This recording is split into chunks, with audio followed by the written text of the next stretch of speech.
kam vetëm një mesazh. A jemi në live? Live-in, apo? E di Roma, e di shka vën mas kësajna fjalës. Disa qytetarë të Shkupit mes ditën e sejtës protestuan para ambasadës së Shqipërisë.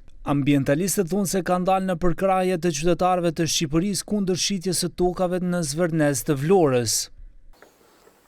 Sot jemi këtu para ambasadës shqiptare për të dhënë përkrahjen tonë për protestat që janë duke u bë për shitjen e tokave dhe dëmtimin e natyrës që pretendojnë të bëhet tokës shqiptare.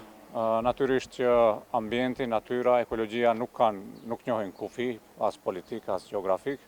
Ne jemi në përkrahje të fortë të bashkë mendimtarëve tanë ambientalist dhe të atyre që duan të mbrojnë tokën shqiptare. Ne nuk kemi tokë për të shitur askujt, kudo qoftë ajo.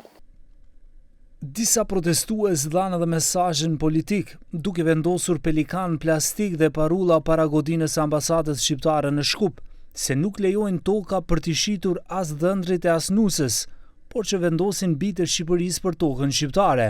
Ata thonë se do të bashkangjiten protestave edhe në Shqipëri.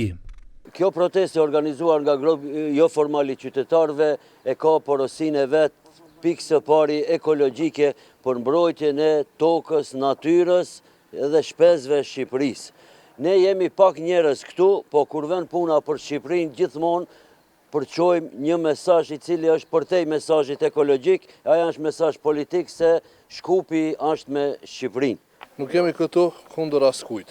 Vetëm jemi që si shqiptarë, qytetarë dhe shkupjan, ta shprehim mbështetjen tonë për protestat masive që po mbahen tani në mbahen Shqipërisë, për mbrojtjen e Shqipërisë. Pra vetëm shkurt që krejt ta dinë, Shkupi është me Shqipërinë.